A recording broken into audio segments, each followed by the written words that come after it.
So welcome back to Purple Magnolia Cottage. I'm kind of filming a really quick little video just for the beginning of this today because I forgot to, and I'm sitting here with all my sewing and crafting stuff behind me. So it's probably a really appropriate place to be sitting to film it because that's what this video is all about, being crafty and being creative.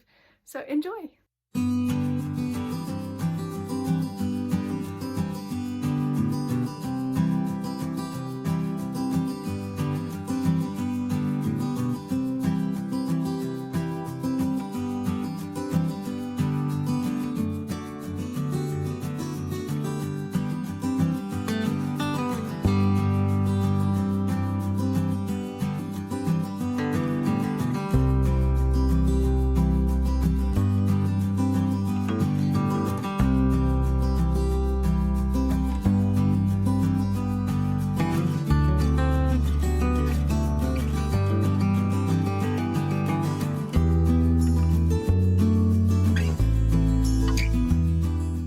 So on this channel I want to talk today about creativity and what that means for me and why it's so important to me.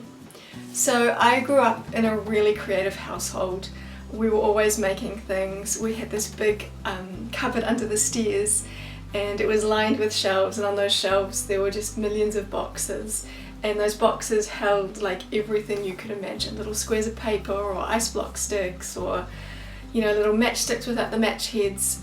And we used to go into that cupboard and we'd get the hot glue gun out, or we'd get some scissors out, and we'd just make things, and we'd cover the dining room table, and my mum would be right there in the mix with us as well.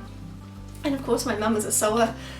She actually sewed our wedding dresses, and if you're interested in that story, head on down to the blog link below, and if you scroll back far enough you'll find the story of our wedding dresses and some of the sneaky pictures as well.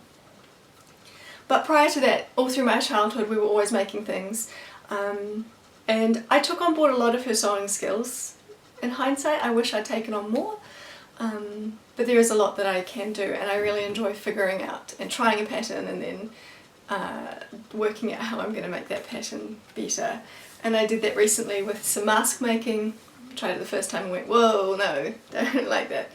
And I played with the pattern and found a much faster way to make it, and I think that for me kind of sums up my attitude towards creativity, that you know, the best creativity is not following a recipe, although recipes have a really important place for helping us develop the skills to be creative. It's actually taking that recipe or those set of instructions or those individual pieces and playing with it and putting them together to make new things and to make interesting things. And I think for the world that we're going into, that's such an important skill, and for the world that we're living in, it's just such a vital skill. So over the years, I guess my creativity kind of shifted a little bit. It became less about physical doing things, and it became maybe a little more academic, maybe a little more writing based, and I still really love those things. Always through there's been this kind of continuous stream of photography. It's always been something I love, and so playing with film is just another, you know, another iteration, another extension of that. But it's just been sort of recently that I've really come to, I guess, be able to articulate it and to really understand and explain what an important skill I think it is for our current day and age, and for living a sustainable and simple life. I think it's just one of the most valuable things.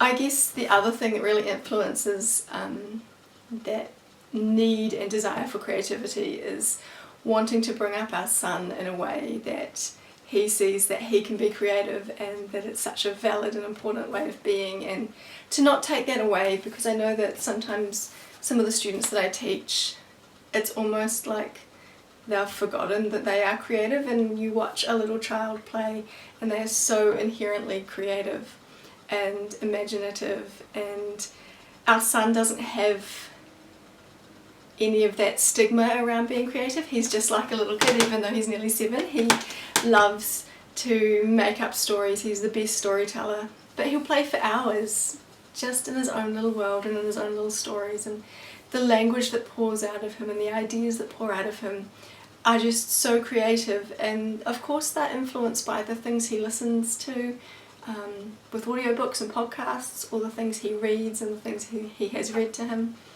but they're also really inherently his own and his own version of those things. And all of those skills are going to be so important through his life if we're sending him out into this world that is a little messed up, a lot messed up, that has been really impacted by capitalism, by greed, and by our desire for growth and for gains, never mind the cost to the earth.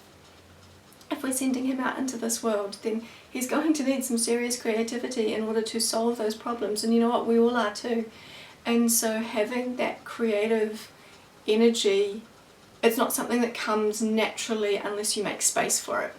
So one of the things I've been trying to do is to make space for it, and to make space for it in a really playful way, in a way that feels productive, in a way that feels useful, and in a way that just actually is really relaxing.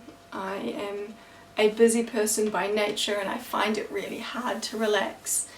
I find it really hard to be still, and so creative doing is a way that I can be more still, in a way that I can be more centered in myself.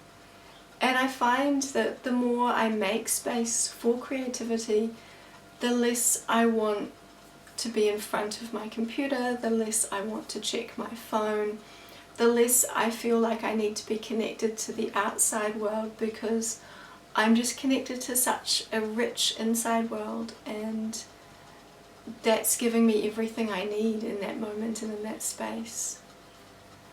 And that's a really lovely feeling.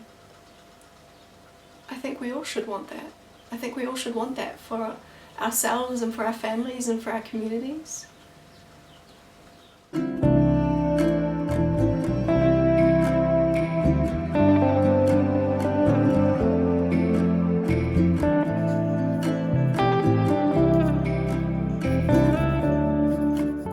So I hope you enjoyed the video today. If you did, please like and please subscribe. And if you look in the description below, you'll find the link to our blog and to Instagram as well. So thanks again, and see you soon.